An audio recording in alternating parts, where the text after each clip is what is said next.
don't even know what the fuck. I don't even know what the fuck I'm smoking. Does that gonna put me out? What's going on? What's good, YouTube? It's your boy DaiDaDemon, man. Demon from Dallas. And we back, man. Today we got cops who forgot there were cameras in the police station. Guess they finna try to get freaky deaky in. I don't know what they finna do. We finna see what they on though. But yeah, let's get straight up. I gotta re-up. Every time I run out, I'm keeping it cloudy. When in the trench, it really get wild. Before you start spreading, start watching your pocket. Push up on fashion, I get a noggin. You ain't even serving your weed, inspiring. Comment, subscribe, and turn on post notifications if you haven't already, man. We trying to drop 2 to 3 videos every day. Hey, man, I'm also working 2 jobs, man. This shit, I low-key be tired, bro. It's 6 in the morning right now, but hey, man, I told y'all I'm gonna get y'all 2 to 3 lit-ass videos a day, man. Y'all might as well come join this lit-ass content. Come see it, comment on it, like it. Might as well. But yeah, man, let's get straight into it. Doing the unthinkable with an inmate, while this cop sent indecent pictures to not 1 but 2 underage inmates. Here's a look into some instances when cops forgot they were being monitored in the station. Jenkins. During a standard shakedown at the Fulton County Jail, officers meticulously searched the cells for any contraband. These searches are routine, aimed at maintaining security and order within the facility. But on this particular day, what they found was far from ordinary. Among the items confiscated by officers during the search was a contraband cell phone. Such devices are strictly prohibited within the jail, as they can be used for illicit communication and activities. But this cell phone held something far more incriminating than anyone could have anticipated. Upon examining the contents of the phone, officers discovered a sexually explicit video. The video showed 36-year-old Jenkins, a detention officer, engaged in a lewd. Hey, if you see this video, bro, this was on Twitter. I mean, the X out. Her little freak act with an inmate. In the video, Jenkins can be seen sitting in her uniform in one of the facility's offices, and a man's finger appears near her mouth. She then performs a Bro, it's no way you're at work. It's no way you work for LAPD, DPD, PP, whatever the department you work for. It's no way you work for or jail, whatever the fuck she work for, whatever she work for. There's no way you have a badge on. There's a cellular device in the cell, and the inmate got his finger in your fucking mouth, bitch. Sexual act. ¿Y si no pudiera pagar el seguro médico? ¿Y si no dieran tanto miedo? On the man's finger before the video Gotta add that I can't. Bro, never mind. Abruptly ends. The discovery of this video was followed by swift action by the Fulton County Sheriff's Office. An investigation was launched, and it was soon discovered that the man in the video with Jenkins was an inmate. The inmate in question was identified using the tattoos on his arm that are visible in the video. It turned out that the two were in some sort of relationship, because Jenkins was in the habit of showering the inmate with gifts, and had even gifted him a pair of Cartier glasses on one occasion. While the investigation was ongoing, Hold on, how much they getting paid in there? How much some officers getting paid in there? She my bro some Cartier. I know she got a husband at the crib too. Sheriff Pat Labonte, committed to transparency and accountability, addressed the media in a press conference. In his statement, he emphasized the importance of upholding the law and the ethical standards expected of all employees. As Sheriff of Fulton County, I am committed to transparency and to holding each and every employee accountable to the oath they have taken to protect and serve our community. The actions of this one individual are certainly not a reflection of the men and women of the Fulton County Sheriff's Office. In the aftermath of the incident, Jenkins was immediately fired, arrested and charged with improper sexual contact, cruelty to inmates, and several other crimes related to her actions. Gemma Cowperthwaite was once a respected correctional officer at the St. Clair County Sheriff's Office. Known for her dedication and professionalism, she was a model officer who took her responsibilities seriously. However, everything changed in July 2014 when she met a young inmate with a long history of criminal activity. The inmate, whose identity remains protected, had a rap sheet filled with 9 felony convictions, primarily for fraud. Despite the inmate's criminal background, Gemma found herself drawn to her. What started as casual conversations Y'all better ask y'all granny if she got a couple houses in her name now, cause she the one that did it. Soon evolved into something more personal. According to Gemma, the inmate asked if she could contact her outside of the facility, and she agreed to share her contact information despite knowing that it was a breach of conduct. The inmate began to call Gemma frequently, asking for various favors. Damn, my bad, y'all. I usually shout them out before the video started, but shout out Deadly Quest, man, because without them, we wouldn't have a video. My bad. Back in. Gemma, believing she was helping someone in need, agreed to drive the inmate to work and even allowed her to use her house to shower during lunch breaks. However, what Gemma saw as acts of kindness, the law saw as an extreme abuse of power. It is possible that at some point, the relationship between Gemma and the inmate deepened, turning not just romantic but sexual. Any relationship between an officer and an inmate, even if consensual, is an extreme abuse of power. Inmates cannot consent in any formal manner to relations with guards or officers because allowing such relationships would lead to total chaos. The relationship between the correction officer and the inmate who had caught her eye took a darker turn when the inmate accused Gemma of sexual assault. Gemma vehemently denied the allegations, claiming there was never a sexual side to their relationship. However, the evidence presented painted a different picture. An internal investigation was officially launched on April 18, 2015, after the relationship between Gemma and the inmate was reported. Gemma was placed on administrative leave during the investigation. Shortly after, she was fired from her position. During the investigation, the inmate testified that the relationship had taken place at Gemma's home while she was on work release. Her team argued that Gemma had abused her position of power to manipulate the inmate. Gemma, on the other hand, claimed she was the one being manipulated. A criminal investigation followed the internal probe, leading to a warrant for Gemma's arrest on April 24th. She was charged with second-degree criminal sexual conduct, a felony with a lengthy sentence. In a bid to avoid being locked away for a long time, Gemma took a plea deal and pleaded guilty to sexual assault with intent to commit penetration. On July 6, 2015, Judge What? With the intent to commit Did I just hear that right? Did we just hear that right? Did y'all hear? Y'all heard that? What did he just say? to sexual assault with intent to commit penetration. Long time, Gemma took a plea deal and pleaded guilty to sexual assault with intent to commit penetration. On July 6, 20. With intent to commit penetration. Bro, what charges that? Like, she wouldn't even gotta, you know? Like, she don't even gotta, you know? Like, what is she penetrating? 2015, Judge Daniel Kelly sentenced Gemma to 10 months in jail, with 4 months suspended upon payment of fines and court costs. But that's not all. She will also spend the rest of her life on the sex offender registry. Even behind bars, Gemma held on strongly to the belief that she had been manipulated and referred to her relationship with the unnamed inmate as the biggest mistake of her life. Caitlin Gomez. It all started on a seemingly ordinary day at the Pinellas Regional Juvenile Detention Center. Staff members were conducting routine checks when they stumbled upon something truly shocking. Hidden within the bed of a 16-year-old inmate were 10 letters, each more disturbing than the last. These letters, written by none other than Sergeant Caitlin Gomez, detailed an inappropriate and illicit relationship that had developed between her and the young Gomez. Detailed an inappropriate than the last. These letters, written by none other than... Decent. She typed decent. She kind of looked like a little elf, you know, a little pointy ear and shit, you know, but she typed decent.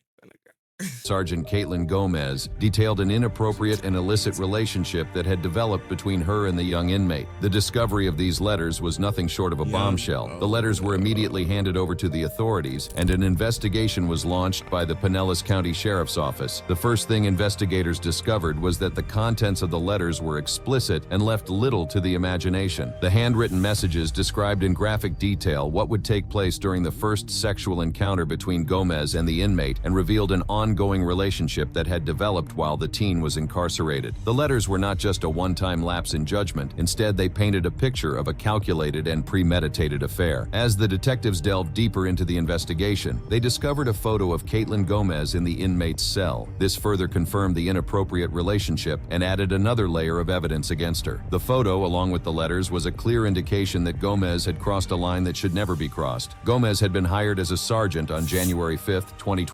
I'm literally browsing the internet all day, and if I'm getting an ad, we're getting paid, baby. Are you tired? 24. Just 3 weeks into her assignment, she was placed in charge of a pod that included the 16-year-old inmate. It was during this time that the relationship between the two began to develop, despite being instructed not Hey, to we gotta start holding these women up to the same standards we holding these men up to. Like I be seeing all these videos about them catching men, you know, these females. But ain't I don't want, you know, y'all don't want to expose that. Oh, good shit, little bro. Oh, good shit, little bro. Why we not holding? Why, you feel me? Why we? You feel me? Like that's it's wrong, man. It's wrong, man. You shouldn't condone none of that. Like I said in it was one of them previous videos. Soon as if I'm in first grade, I'm talking first grade and up. If I'm in second grade, I'm talking second grade and up. If I'm in third grade, that's the same thing when I get out of school, out of college. Oh, how long you been out of college? Oh, boom, boom, boom. You have, okay, boom, boom, boom. You 20, 20. You feel me? Like, no. There should be no, like, and then you at work, bro. And then you work at the jail with, and then for him to be, is crazy work. You feel me? Like, nah. be alone with any of the juveniles. Gomez was seen one-on-one with the inmate several times. This raised suspicions among the staff, but no one could have predicted the extent of her actions. When confronted by investigators, Gomez admitted to writing the letters and developing a relationship with the teen. She confessed that she had fantasized about having a sexual relationship with him and even planned to build a life with him once he was released from the detention center. Her admissions were What? That's a little boy. both shocking and disturbing. Gomez was immediately fired from her position and arrested on one count of Like, how did they get her to admit to that? solicitation of a child to engage in an act that constitutes sexual battery by a person in familial or custodial authority. She was booked into the Pinellas County Jail, where she remains to this day as the investigation is still ongoing.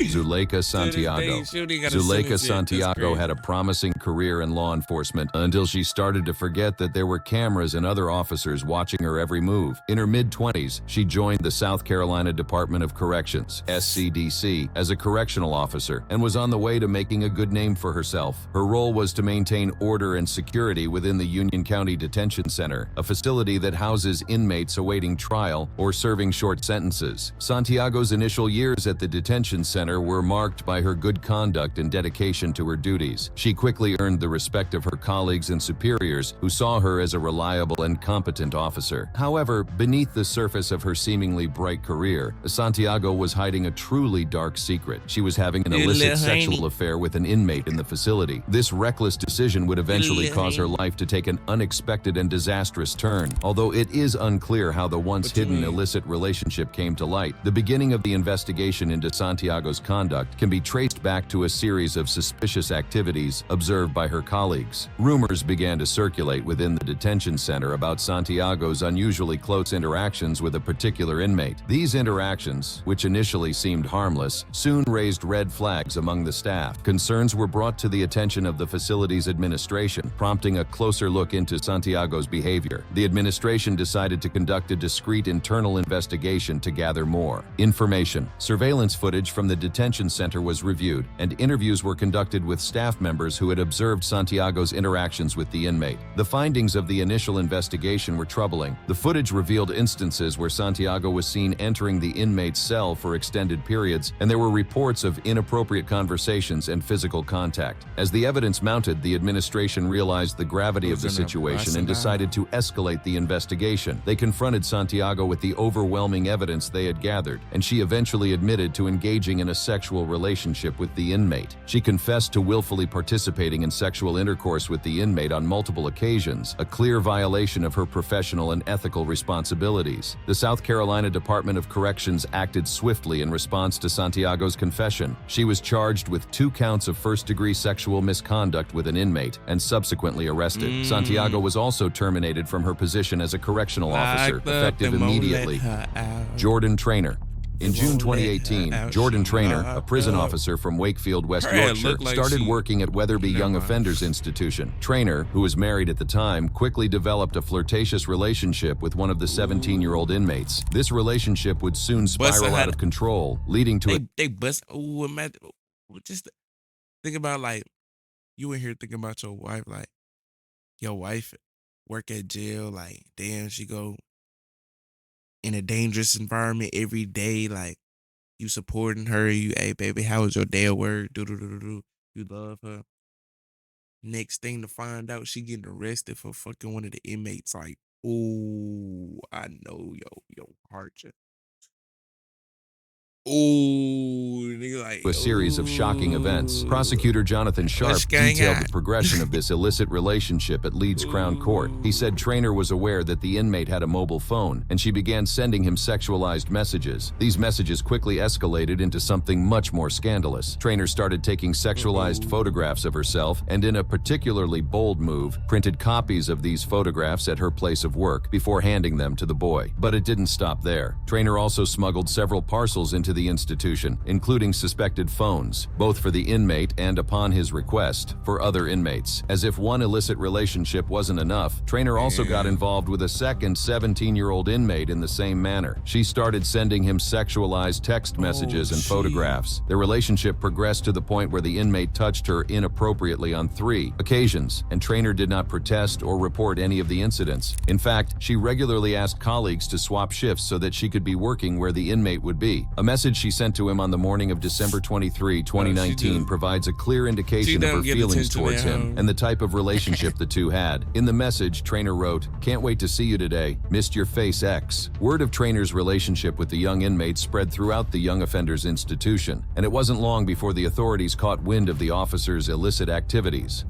Let me show you why I stopped paying for all my other sample libraries. This is Arcade by Output. This thing has sound. On December 23, 2019, searches of both boys' cells were carried out. Each had a record of Trainer's personal mobile number, and the first inmate still had the 2 photographs she had given him. The second boy had 3 mobile phones, which were seized and examined. Trainer's actions finally caught up with her when she was stopped as she arrived for work and was suspended from duty. In a desperate attempt to communicate with the second boy, she sent him a message that read, "I'll not see you again now. I've been suspended." After receiving no reply, she later sent another message which read, "Full of conversation, aren't you?" At this point, it had not yet occurred to her that his phone was by then in the hands of the authorities. When arrested and interviewed on January 25, 2020, Trainer admitted to her actions and pleaded guilty to misconduct in a public office. She claimed that the first boy had blackmailed her into doing some of the things she had done, but the prosecution rejected that claim, stating that she was able to report it. As to her motivation, Trainer candidly admitted that in relation to the first inmate, she liked the attention. In an attempt to garner sympathy, Jade Edwards told the court that Trainer felt unsupported and rejected by her husband, despite the fact that she had moved from Feltham Young Offenders Institution in London to Yorkshire to support his career. Edwards also revealed that Trainer had suffered with her mental health since she was a teenager and had recently been diagnosed with borderline personality disorder. In the end, Trainer was given an 18-month prison sentence. Newell. Nikisha Newell's story began in 2017 when she was employed as a corrections officer at Butler County Jail in Ohio. Known for her professionalism and dedication, Nikisha was a trusted member of the staff. However, beneath the surface, a different narrative was unfolding, one that would eventually lead to her downfall. Nikisha's life took a dramatic and unexpected turn when she began an illicit relationship with an inmate. The inmate, whose identity remains undisclosed somehow, managed to gain Nikisha's trust and affection. The relationship between the two quickly escalated into a sexual encounter, which took place within the confines of the jail. The sexual relationship between Nikisha and the inmate was not a one-time occurrence. In fact, it became a regular part of their interactions, with Nikisha using her position to set up these encounters. The inmate, aware of the power dynamics at play and what he stood to gain, did not hesitate to create a bond with Nikisha that was both dangerous and forbidden. As their relationship deepened, Nikisha began to take greater risks. She smuggled contraband items into the jail, further violating strict regulations. Among the items she brought in were a cell phone and electronic cigarettes. These items were not just luxuries for the inmate, they were tools that allowed him to maintain contact with Nakisha and possibly other inmates or external contacts. The cell phone, in particular, was a significant breach of security, as it could be used to coordinate illegal activities both inside and outside the jail. Unfortunately for Nakisha, the smuggling of contraband items did not go unnoticed for long. Other inmates and staff members began to suspect that something was amiss. The situation reached a tipping point when a tip-off from an observant corrections sergeant led to an internal investigation. The jail's administration, determined to maintain order and security, launched a thorough inquiry into the allegations. Nakisha's actions were examined, and the evidence against her began to mount. The cell phone and electronic cigarettes were discovered, and the nature of her relationship with the inmate was exposed. Nakisha's actions sent shockwaves through the Butler County Jail, and the consequences were inevitable. Nakisha's once promising career as a corrections officer came to an abrupt end when she was fired and arrested. She was charged with 2 counts of sexual battery and illegal conveyance of a communications device into the jail, and after pleading guilty, she was sentenced to 2 years in prison. Emery Waller. Emery Waller began her career with the Arizona Department of Juvenile Corrections in January 2019. At just 25 years old, she was tasked with overseeing young offenders at Adobe Mountain School in Phoenix. Little did anyone know that she would soon land herself in a scandal that would not only shock the community, but also ruin her budding law enforcement career. Among the many young offenders under her supervision was an 18-year-old parolee who had recently been released from Adobe Mountain School. This young man, whose identity remains undisclosed due to legal reasons, was living in a residential home for juvenile offenders. It was here that Waller's inappropriate relationship with him began to take shape. The relationship between Waller and the former inmate initially came to light through a series of explicit Snapchat messages. On January 6th, a fellow youth corrections officer who had been suspicious of Waller's behavior stumbled upon these messages. The content of the messages was sexually explicit and left no doubt that Waller and the former inmate were involved in a relationship. The youth corrections officer— But how did the other officers stumble upon the message? She definitely had 2 work boyfriends. Look, this happened. She had 2 work boyfriends. One was the little kid inmate, which is wrong as hell. Her weird ass. And the second one was another employee that worked there at the jail, who had uncovered the illicit affair.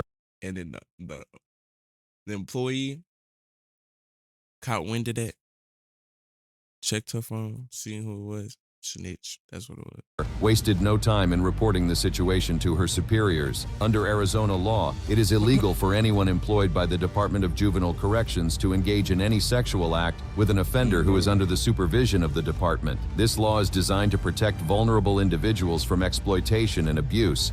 So what is ClickUp? ClickUp is an all-in-one productivity software where you can manage everything and pay the bills by those in positions of authority. As the investigation unfolded, more details about the nature of Waller's relationship with the former inmate began to emerge. The explicit Snapchat messages were just the tip of the iceberg. Investigators soon discovered that the relationship had been ongoing for several months. On January 9th, a special investigator visited the former inmate at his group home in Phoenix. During the interview, the young man admitted to having sexual intercourse with Waller. A parole search of the young man's room uncovered even more damning evidence, including nude photos and videos of Waller on his cell phone. The investigation didn't stop there. Investigators also searched Waller's phone and found multiple sexually explicit pictures and videos of both her and the former inmate.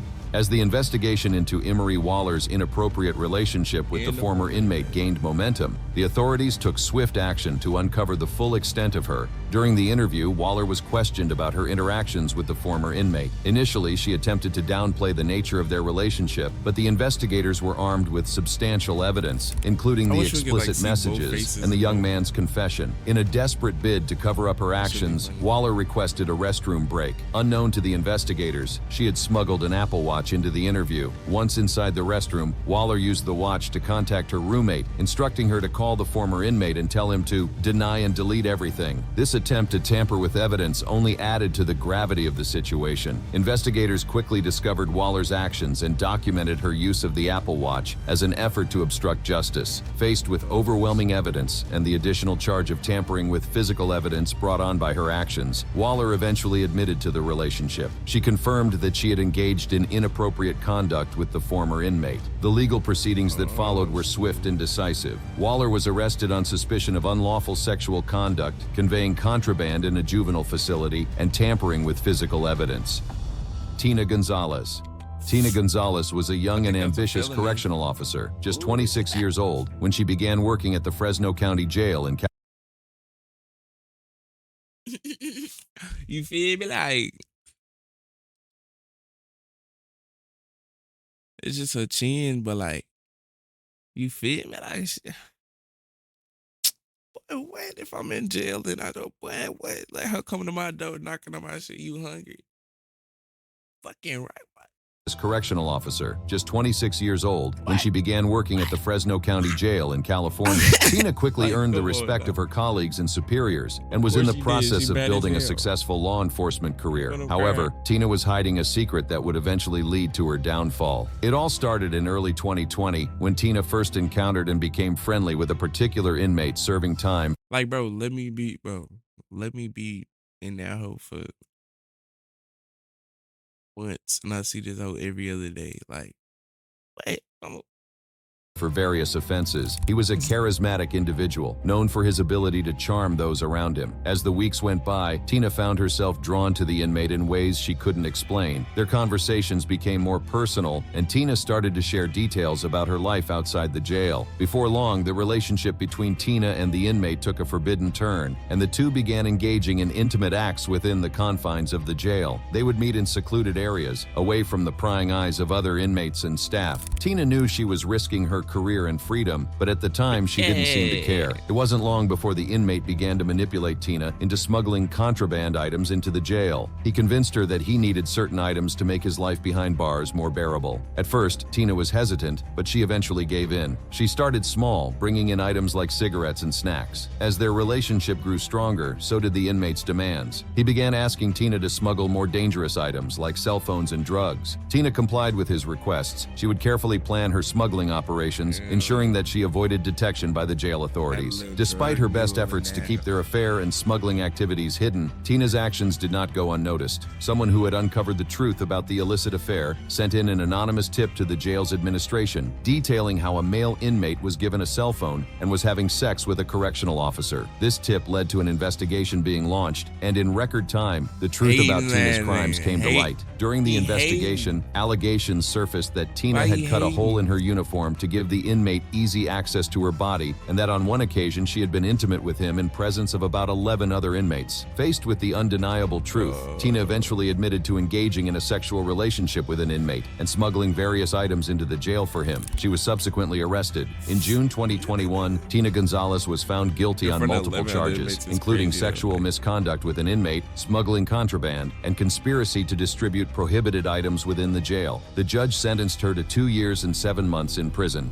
Rachel Wilson. At the time that Rachel Wilson made the mistake I'm trying to figure out how she got 2 years. Wait, was he a juvenile? If he wasn't a juvenile, I'm trying to figure out how she got 2 years, but the other, how she get 18 months? Wait, what the fuck? Hold on, I'm talking about. They're doing something wrong. Would eventually cost her her job. She was a relatively new prison officer at HMP Addywell, a privately run prison in Scotland. She had only been on the job since the spring and was still in her probation period. Little did she know that her actions would soon make headlines and spark a major controversy. Kevin Hogg, the inmate who would make headlines along with Rachel, was no stranger to the prison system. Serving a 3-year sentence for traffic offenses, Hogg was known among inmates and staff alike, but it wasn't his criminal record. I'm trying to figure out why they said his entire name, first and last name, but blurred his face out. That would make him infamous. It was his bold move to film a forbidden encounter with a prison officer. The incident in question was captured in a 79-second video that has since been shared widely among prison inmates and staff. The video begins with Hogg in his white-walled modern cell. He places a mobile phone on a shelf facing the door, ensuring the camera has a clear view of the room. This setup indicates that Hogg clearly intended to capture what was about to unfold. Hogg then wanders around his cell, taking a swig of water, seemingly to freshen up his mouth. A few seconds later, Rachel Wilson appears at the cell door. The two can be heard whispering to each other, and then without much delay, Hogg grabs Wilson for a passionate kiss. When they are finished, Hogg can be heard saying, "That's what I wanted." This statement, captured on video, would later fuel speculations about his motives. After Wilson leaves the cell, Hogg stops recording. The video quickly began to make its rounds among inmates and staff, not just at Addywell, but also This nigga, he funny as shit. Yeah, how old are we? How old is he? How old, bro? That thing just placed the camera down, recorded him making out with the officer. She talking about that's what I wanted. And then he stopped recording. Sent it to all my friends. Look, I just kissed the officer. Get your goofy goober looking ass. at other prisons, including Barlinnie in Glasgow. The footage was shared by Hogg so he could get bragging rights, according to prison insiders. As the scandalous video of Rachel Wilson and Kevin Hogg circulated, it didn't take long for speculations to start rolling in. One of the theories was that Rachel Wilson had been blackmailed by Hogg into kissing him, but this was not the case. A source at Addywell Prison stated, if this was an unwanted approach, then she could have pressed her panic button, but she didn't, proving that she was a willing participant. Shortly after the Hey, what's going on in these prisons, boy? I better stay out, stay dangerous, man. But also stay safe, you know, for all the pretty little ladies out there, you know. Stay. I'll see y'all in the next one. I still got the tag on the drip, cause I ain't even raw. My people don't pull me up every time I push up.